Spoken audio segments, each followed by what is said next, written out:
It is just moments after Maurizio Pochettino's first match in charge of the U.S. men's national team, a 2-0 win over Panama. We're Yanks abroad. My co-host, unfortunately, unable to make it tonight, but I'm Will Balsam, and I'll be with you for the next 30 minutes or so to discuss that incredible and very enjoyable performance from Maurizio Pochettino's United States men's national team. And let's start with the obvious, the exciting, and that is the 2 goals and really the first goal and what we saw from that front three. And I think it's important to initially kind of talk about the lineup and what we saw. Obviously, you had the likes of Christian Pulisic starting off the left wing. We expected that. What we didn't necessarily expect was to see Brendan Aronson starting in that attacking mid-row with Yunus Musa off the right side. And I really, really liked what I saw from Brendan Aronson, Christian Pulisic, and Josh Sargent in terms of their ability to link up and how we created that first goal. It was vintage Mauricio Pochettino. You had 2 wingers, basically, or an attacking midfield and a winger playing as pseudo second strikers behind Josh Sargent as the number 9. And that truly is what led to our first goal. It was pretty nice to see. And I think Anthony Robinson got into a lot of good positions, and we're going to go really into more detail kind of about the whole match, but just want to off the rip say congratulations to Yunus Musa for getting his first goal for the United States men's national team. You saw what it meant to him, his celebrations, how happy he was on the bench during those last 20 minutes when he got subbed off. But Maurizio Pochettino kind of lined up in what you can call it a 4-2-3-1, but really in possession, they were playing a 3-2-4-1. And so we got to see a little bit of Scally, Mark McKenty, and Tim Ream kind of as those main center backs in defense. In possession, you had Anthony Robinson basically playing out as the left winger with his heels as close to the sideline as possible. And then a pivot of Morris and Busio with Musa on the right. And then basically 2 forwards behind Josh Sargent, as I mentioned, which was Brendan Aronson and Christian Pulisic. And they just did truly, truly very well to play some intricate passes in those first 20, 25 minutes. I think we really grew into the game quite nicely to start. You know, under a new manager, you worry that a team just comes out with kind of this mentality of going full energy all the way, balls to the wall kind of thing, just trying to win every single second ball and, you know, kind of playing a little bit over aggressively. And I don't think we did that. I mean, I actually was surprised at how deep Pochettino had the team sitting for a lot of the first 15, 20 minutes, not overly pressing, waiting for those triggers to go out and win the ball. And Brendan Aronson did that super, super well throughout this match. And I think we don't always love what we see from Brendan Aronson. And for a lot of the time, me and Casey here on Yanks Abroad, we were saying that he's kind of a headless chicken, but I think that's really what you get more with him as a right winger. And I think he does a lot better as a 10. I mean, I think the truth is Brendan Aronson is probably not the 10 for this team moving forward, and that's Malik Tillman. It has to be. We saw what he did in those last few moments when he came on, when he got the opportunity to show what he can do as a 10 sitting behind a striker. But Brendan Aronson deserved the start. He's been playing well for club, and Pochettino has spoken a lot about that, right? He, in the press conference that he had, what was it, 2 days ago, he basically said, I'm going to be looking for the players who are getting a chance to play for their club. I want players who are playing week in and week out and who deserve to play. And he rewarded all those players with this starting 11. He rewarded Brendan Aronson for how he's been playing for Leeds, how he got back into Daniel Farke's side. He rewarded Josh Sargent for how he's been playing for Norwich City, who's scoring constantly now for the last 12 months or so. And listen, I don't think Josh Sargent has really ever shown a ton for the United States. I mean, this was his first start, I believe, since that World Cup match, which saw us go out to the Netherlands for the U.S. men's national team. And that's obvious. Since then, Balogun has become the starting striker. We convinced him to play for the U.S. But, it's good to reward players for playing for their club. And we talk about it all the time because you want players to go play in Europe, but you don't want them to go try and play somewhere where they're not going to play. You want players to play week in and week out. And I think it's a good mix of that. And like a guy like Yunus Musa, who's obviously incredibly talented, but hasn't really gotten a look in at AC Milan. It's nice to see him get a start. It's a little bit out of position, and I don't think he's really best off on the right wing, but I think he's played there for the purpose of the way that Pochettino wants to play, where that right wing, especially when Scally's going to be playing right back, that right winger is really going to have to play a right wing back role in a lot of ways and has a lot of defensive responsibility. And we know Yunus Musa is someone who can handle that defensive responsibility. We've seen him play as a 6. We've seen him play as a right back.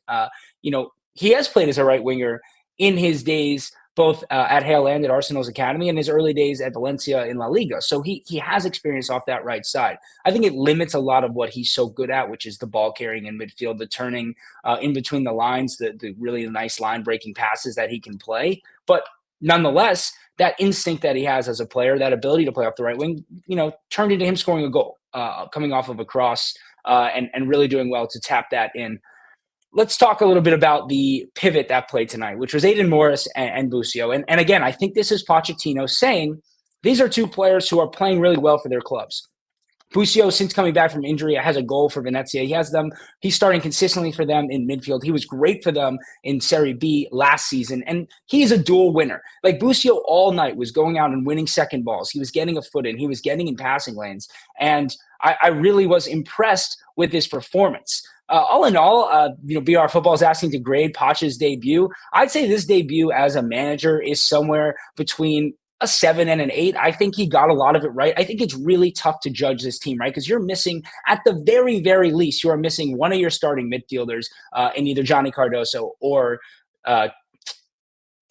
Tyler Adams. You're missing Fuller and Balogun, who's your guaranteed starting striker. You're missing Chris Richards, who's your guaranteed starting right center back. You're missing Serginho Dest, who's your guaranteed starting right back, right? So that's 4 players in the starting 11 we're missing. So I'm going to give Pochettino a 7.5 out of 10 for this debut. I think it was an 8 or 9 out of 10 until those last 30 minutes. I was a little surprised that those substitutes came on and they did not show any energy. They sat way deep, defending a lead. Like, this was a friendly. This was a chance for those subs to come on and pretend like that 30 minutes was the first 30 minutes of a match. This is their opportunity to come on and show Pochettino that they're going to work hard to win duels. They're going to work hard to get the ball back high up the pitch. And Pochettino was furious in those last 10 minutes because we were sitting deep, we were letting crosses in. And, truly, we got kind of lucky not to give up a goal. Even around the 60th minute, Matt Turner made a ridiculous double save because the team kind of just let off a little bit in that second half. And I was really surprised to see that. I think, number one, it comes with the hard training sessions that have happened. Number two, it comes with a lot of these guys are playing a lot of minutes in tough leagues, right? I mean, we're talking about Aiden Morris, who's playing 90 minutes in the championship once or twice a week.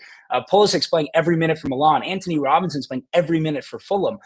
These guys are playing tons and tons of minutes in Europe. And so for that reason, I think we saw him make those substitutions, obviously. Like Pulisic and Anthony Robinson, I think we're always playing 60 minutes tonight. They have to be careful. They don't want these players to get hurt, and they don't want them to then suffer for their club by playing too many international minutes. So I really respected the way Pochettino handled that.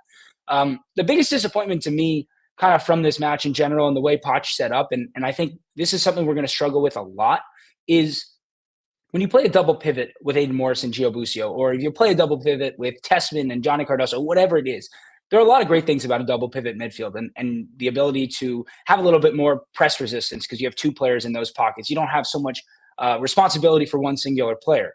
But sometimes when you do that and you don't give all that responsibility to one singular player as a lone 6, you find yourself creating such a large gap between your midfield and your back 4. And that happened over and over again tonight, where our back 4 did not know whether they were supposed to be in a high line up by the midfield or playing a little bit deeper. And the pockets of space were just massive. When you're playing Tim Ream and Mark McKenzie together and Joe Scally's your right back, like, we're going to get beat in behind a lot if we're not playing either a mid block or a low back line. And that happened countless times. And again, I mean, I don't want to say any of this performance was lucky. We were the better team. We deserved to win. But we were a bit lucky not to concede tonight. And I think Pochettino knows that. I think Matt Turner knows that. I think the defense knows that. And that's just going to be a risk of trying to play this style of football. And that's the risk we should be taking, right? I think for weeks, Casey and I on Yanks Abroad have been talking about how we're not worried about these results. It's great that we got a win against Panama. I think it's really important. But I would have been much more interested in seeing a good performance than a good result. And I'm happy I saw a good performance. I thought Tessman was great when he came on. I thought he sat in really well with Aiden Morris. And I think, as we spoke about yesterday on our, grading young players, I think Morris, Busio, Tanner Tessman, these kinds of midfielders who are dual winners, who are really comfortable with the ball at their feet, who can play little passes in the midfield and break the press, are the kind of players that Pochettino is going to want to see in it. And it speaks volumes that Weston McKennie was not in the starting 11, did not get a minute in this match. I mean, that's shocking to me, right? I think, a year ago, before Copa America, anybody you said to that Weston McKennie was not going to be a nailed-on starter for this team up until the 2026 World Cup, you would have been shocked because he's been so good for Juventus. He's convinced Thiago Motta, yet another coach at Juventus, that he belongs to play in the Champions League for Juventus. But I don't know that his work off the ball is going to be good enough for Pochettino. And for that reason, he just has not featured for the U.S. men's national team a lot since Copa America. And I don't know where he fits into this team, right? Because if you look at this lineup tonight, I don't think you can trust Weston McKennie in one of these more defensive pivots that we're seeing Pochettino play. Like, he's not a similar profile to Morris or Busio. He's not going to play off the right the way Musa did, because I don't think he has the athletic ability to get up and down that wing all match like the way Musa works so hard. Like, he's not going to be able to get on that cross to score that goal and also have the defensive responsibility. I think Tim Weah is going to do a really good job of that. I think, in a game where we feel like we're going to have a little more possession, Tim Weah is a great option off the right wing because he's played a lot of right wing back at Juventus in the last year or so. He knows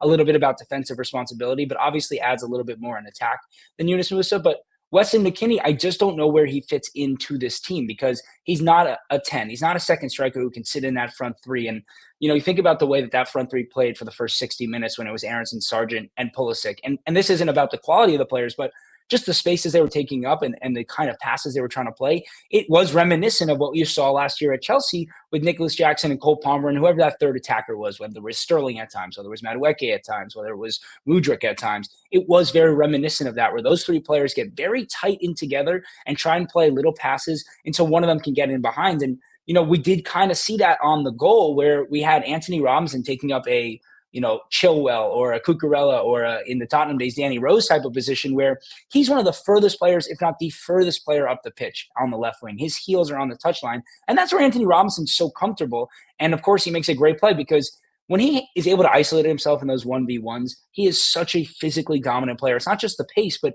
he knows how to use his body. He knows how to use his burst. He did that wonderfully, played the ball in really nicely to Pulisic, who did the 1-2 with Aronson, and of course the goal that came from it. And those types of things we just were not seeing under Greg Berhalter. I think Greg Berhalter served a purpose for a short amount of time. I think he was a great coach in terms of turning players to the U.S. men's national team. Obviously, he recruited Pepe. He recruited Balogun to come and play for us, players who we weren't sure would necessarily play for us. But I don't think he was a good man manager, and I don't think he got the best out of these players, especially in attacking areas. We spoke about it so much in the Copa America. Like, all the goals we scored were unbelievable, world-beating goals. I mean, Balogun scored 2 ridiculous left-footed goals. Pulisic scored that insane goal coming off that corner kick. We didn't get any of the type of goals that we got tonight. And under Pochettino, the attacking triangles, the attacking movement is really what is going to make the difference. It's going to create easy goals, and you need easy goals, especially, even think about the second goal. We were penned in. We were having a terrible last 30 minutes, but all it took was one little mistake sort of by Panama for us to win a second ball, and it turned into a tapping goal. 2 goals where the goalie basically had no chance to save it, and we haven't seen that for a while from the U.S. men's national team. And to me, that is the most important thing about Pochettino. Yeah, it's great to see the effort. It was great to see us winning balls in midfield. But the fact that we were getting easy goals really is something I can't remember seeing in the last 12 or 18 months from this U.S. men's national team. Let's talk a little bit more about some of the players who maybe we're not so used to seeing, like Mark McKenzie. And I think Mark McKenzie, first of all, is a great example of what defenders in the U.S. men's national team system should be doing, which is go play in Europe, some of the not smaller clubs, but not the big 5 leagues, to get your footing. And he impressed a lot and made his move to Toulouse, where he's now playing in Ligue 1 pretty much every single week, and he's gotten a lot better. I think he needs to work on his timing. His closing down was a bit delayed tonight. He was a little bit late to getting in passing lanes. He was a little bit late to sometimes reaching an aerial duel and therefore getting caught in behind. But he has really improved in the last 2 years, and he's going to be an excellent option off the bench. I think it showed tonight how much we miss Chris Richards, that athletic center back who is comfortable with both feet, who can actually kind of play out on the right side. And I think Chris Richards, at times, especially while Dest is out, may play a little bit of right back in this system because it's not a true right back, right? If we're sitting in a 3-4-2-1 in possession, Chris Richards is really playing right center back, which he's so comfortable in. And you have Tim Ream at left center back, where he's really comfortable. And McKenzie can kind of be that center back where there's a little bit less responsibility in defending 1v1, counterattacks because you are the most central player. You don't have to defend out wide, which is one of the hardest things to do as a center back. Obviously, Tim Ream gets beaten there often just because at this point his age isn't ideal for that position. But I think he is such a leader on the pitch and an important player. But I will be surprised if Tim Ream is starting in 2026 at the World Cup. You can see he's lost a few steps. I mean, how many times in behind did he get beaten tonight? And Matt Turner did really well a few times. And Anthony Robinson, obviously, always good on the cover because of his recovery speed.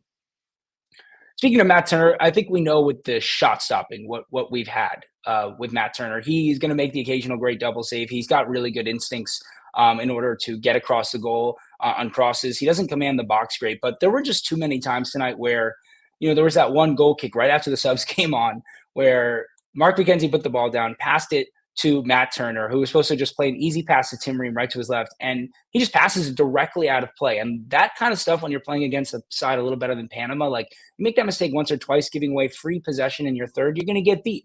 And we don't have the team that can afford to beat itself. Like, a lot of the top sides in Europe, obviously, any side in Europe is really playing out from the back very consistently because holding possession is so important. But international football is so different. It's won by such a small change in the tide. Like that's why so many great upsets happen. And we see so many amazing tournament matches because one little thing can really make a huge difference. It's not playing over the course of a 38 game season. We're talking about 190 minutes that decides your entire year. And so you can't really take those risks with a player like Matt Turner. And even late in the game, he went to make a clearance, and all he has to do is clear that ball up the pitch somewhere that stays in play, that's not in the center of the pitch. The time keeps running. You have a chance at your fresh legs making a run and winning a second ball. And instead, Matt Turner kicks the ball directly out of bounds. And as long as Matt Turner is the goalkeeper, it's going to hold back this team a little bit. But I just don't know what the other options are, right? Like, I don't think we trust Patrick Schulte. I don't think we trust Ethan Horvath. Zach Steffen, we haven't seen in a while.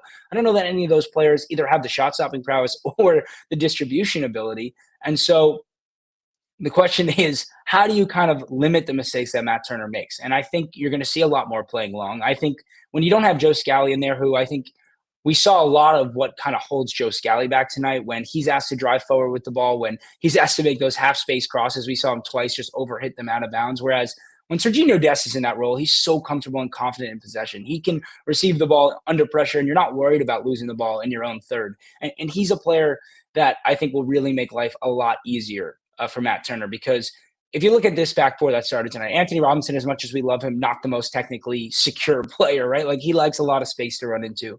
Tim Ream, very technically secure. Mark McKenzie, yes, but not necessarily in tight areas. And so then Joe Scally, who's the least technically secure, you didn't really want Matt Turner trying to play it out between those four. But hopefully when you have someone like Dest back who can invert, kind of tuck in next to whoever's playing in midfield, that'll work really well. The question will actually really remain when everyone's healthy is, will Pochettino go for this lone six system that, we've seen for so long under Greg Berhalter, where it was Tyler Adams really kind of manning the fort and sitting in right between those center backs out of possession. And, I'm partial to a lone six because, as I spoke about earlier, I think it's important for the responsibility to be on somebody. Somebody has to know that they are helping out in the defensive areas. And I think with this double pivot we saw with Morris and Busio, neither player really ever took that upon themselves to be the person who has the responsibility to help the defense. And we were very lucky in those last 10 minutes. So many crosses came in or balls came in where there was so much space between Morris, Busio, and the back four, and it allowed Panama to get up the pitch so easily and got us penned so deep. When you have a player like Johnny Cardoso or Tanner Tessman who's so comfortable sitting in front of those guys, I'd rather see that. And yeah, I like Aiden Morris a lot as an 8. I like him a lot as a defensive 8, kind of the way you see similar to Granit Xhaka or Mikel Merino or somebody, or Mateo Kovac, or somebody who has a lot of defensive ability, who's a good duel winner, who works hard, but doesn't necessarily have the full responsibility of sitting in front of that defense. And obviously, again, Pochettino did not have his full host of players tonight. And so it's really hard to kind of judge the performance other than what we saw, individually and in terms of, I guess, kind of the system itself. But we saw it a lot with Chelsea in the first half of last year. They struggled a lot and getting beat on the break and getting beat, not even necessarily on full counterattacks, but just in situations where one pass can break the lines, and then you have a four-man attack running against a 3-man defense, which we saw again tonight, and we didn't get killed because we played Panama. But Mexico's going to be a little bit of a tougher match. We'll see if they score a goal because of that. And I'd like to see Tanner Tessman start, I think. I think Tanner Tessman, when he came on, did really, really well. He's so comfortable receiving the ball with his back to players pressing him. I think Busio, not necessarily in that way as much. Morris did really well in the first 30 minutes with breaking the press, and then I feel like his confidence kind of dropped a little bit as the match went on. But I think we're going to see a very similar starting 11 against Mexico. He clearly loves Aronson, and Aronson deserves to start, not only because of what he does for his club in the last 3 months, but he's working so hard off the ball. And I know I've spoken about this already, but a lot of what Brendan Aronson does as a 10 is really not that exciting. He's not that creative of a player. He wants to run with the ball. He often is not confident in his decision-making and doesn't really act decisively, and you need a decisive number 10 if you want to score goals. But if he's going to continue to win the amount of duels he won high up the pitch, he's going to continue to play for Mauricio Pochettino. He was just all over the place. He was constantly getting in passing lanes. He was constantly making that backline really, really uncomfortable, which is all Pochettino has asked for so far. And these are obviously friendlies. These are the first 2 matches under a new manager. And Aronson's making a claim that I can do this job as well as anyone in this team. I can do this job better than Gio Reyna, who is often injured. And we've seen his kind of lack of effort at times. The truth of the matter, though, is Malik Tillman is going to be the most important player of this team if we're going to succeed, and I'm very, very certain of that. If he was the player playing with Pulisic and Balogun in this front three where all three of them are kind of rotating, picking up the ball, able to play 1-2s. You kind of a two-man game with a one-man making a run off the backside, similar to the way we saw the goal come. Malik Tillman is the perfect player for that. We saw it on that goal. He wins a long aerial duel just because he's physically probably one of the most dominant players the U.S. has ever had. And then he has the wherewithal to not even take a touch, make an immediate ball in behind to Haji Wright, who again does excellently to find Ricardo Pepi. And Haji Wright's such an interesting one because he's so good for Coventry City, and I think it's a lot of the way that they play. But every time we see him for the U.S., unless he's playing as a center forward, I feel like he struggles to get involved in buildup. I don't think he's great necessarily all the way out on the wing. I don't think he gets involved enough. I don't think he really is great with the ball to feet unless he has space to run into. But when he does get an opportunity in the final third to make something happen, his creativity and his goal scoring is undoubted, and he's a great player to have off the bench. Him and Pepe both can play together. We've seen it work well. I don't think Haji Wright and Balogun works well together because both of them like to drift off to the wings. Both of them like to receive the ball running in behind a lot, and they're very similar profiles in that way. But him and Pepe worked out really well tonight in those last 5-10 minutes, trying to win duels, trying to play off of each other. They ran into each other one time in the midfield area where I thought that had they had better awareness, something could have happened from it. But nonetheless, I think all in all, this has been a really exciting and encouraging first match from Pochettino. We should all be very excited by what we saw tonight. It was a totally different style of play to what we saw from Greg Berhalter. And I'm not trying to sugarcoat it. Things were not perfect. As I mentioned, we're going to have a lot of trouble in this double pivot if they don't understand the defensive responsibility of communicating with that back line. But these were not players who have played a lot together, right? Morris, Busio, McKenzie, Ream, that four that's really holding that mid. And you can include Joe Scally because he's kind of tucking in. How many matches have the five of them played together for the U.S.? 0, probably, maybe 1 in the last international break, but Busio wasn't even in the side. Like, Busio hasn't started for an entire year for this side. There's going to be some communication issues. We're not just talking about a new manager. We're talking about players who haven't played together before. So the communication issues were just as much a part of that as the fact that we're missing Tyler Adams, we're missing Johnny Cardoso, we're missing Gio Reyna, we're missing Tim Way, we're missing Balogun, we're missing Des. I mean, those 6 players all theoretically could start in this exact system together, and it would make sense. You could see Cardoso and Adams as a pivot. I think that would be a really interesting pivot. I think a Cardoso and Tessman pivot would be a really interesting pivot.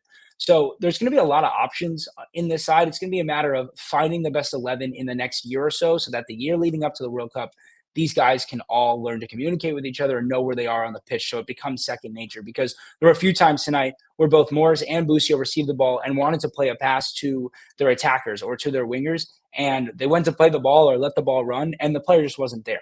And to me, that's communication. That's not a player who's made necessarily a fault. Yes, it's a little bit of an error, but it's not somebody who is intrinsically flawed as a player. This is just players learning how to play together in a new system, and there's a lot to be excited by this. And lastly, before we log off, we should just talk about Christian Pulisic and what he's done in the last year, both for club and country. It's unbelievable how good he's become, and I credit a lot of it to what he's done at Milan in terms of his new positioning. And we talked about it a lot on our most recent YouTube video on YouTube. Go check us out, Yanks Abroad. But Christian Pulisic is become an incredible half spaces player. And for those of you who don't know the half spaces, that is the area that's not the middle of the pitch, the area that's not the wings. It's the area, if you were to split it into 5, you have left wing, left half space, mid, the dead center, right half space, right wing. And Christian Pulisic as a right winger at AC Milan has played so much in the half spaces, and that's why his goal contributions have gone through the roof. It's simple, right? If you think about it, if you're a winger, you're further from goal. If you're playing in the half spaces, you're closer to goal, and you're able to create more goals and assists. And that's where Pulisic's confidence has come from. It is so hard to be a true winger in today's game because if you're the true winger, then you're having inverted fullbacks who are playing in that half space, and you're kind of limited to that area. We've seen it a lot in the Premier League with players like Gabriel Martinelli who have been stuck, isolated out on that left wing. But when you want to see your best player closer to goal, look at Cole Palmer, right? Everyone calls him a right winger. Cole Palmer's not a right winger. Cole Palmer is a second striker or a right forward who plays in the half spaces, and that's why he creates and scores so many goals, because he's close to goal, and he's obviously incredibly talented. But if he doesn't have the opportunity to be that close to goal, you don't score that many goals. And since Pulisic has gone to Milan, he has been given the freedom to drift inside and That is what makes him so dangerous. He is so relentless in his movement, both with and without the ball in the half spaces. And when you're in that area, you're in between so many defensive positions that they have to communicate so consistently to follow you. If you're being passed off from the left back to the center back to the six to the right back, like you get lost in between everybody. And that's exactly what happened in this match and how it wound up with a goal, right? Pulisic kind of drifted into the corner of the box. He's not really in anybody's specific area to be marked because you had the right back all the way out on Anthony Robinson. You had the center back tucking in where Brendan Aronson received the ball inside the box. Pulisic receives the pass and he just continues to move on. Nobody picks him up. He gets in behind and makes a picture-perfect cross. And that's been the improvement in Christian Pulisic's game. He has gone from a true winger to a half-spaces player a la Eden Hazard, a la Cole Palmer, a la Dele Alli, even Heung-min Son. Everyone likes to call Heung-min Son a winger. This is not a true winger. This is not a player who plays with his heels on the touchline. This is a player who likes to get in just behind his striker, receive the ball, run at players, and just consistent movement. And all these types of players we've seen succeed under Mauricio Pochettino. And Christian Pulisic is going to go through the next 3 or 4 years for Christian Pulisic are going to be the best years for a U.S. men's soccer player we've ever seen. I think the last year already has been, but I think that what he's going to do for club and country under Pochettino and at AC Milan is really going to shock the world outside of the U.S. fan. And it's going to be really interesting to see how people react to that, because I know, they don't like to credit Americans for being good at the sport, but Pulisic really, and Pochettino said it himself, he's become one of the best attackers in the world. And I think it's hard to doubt that. He's doing it in a top league consistently. He's scoring. He's creating in the Champions League. He's been AC Milan's best player this year. He was probably AC Milan's best player last year. And I mean, when have we ever said that about an American player? So it's really exciting to see.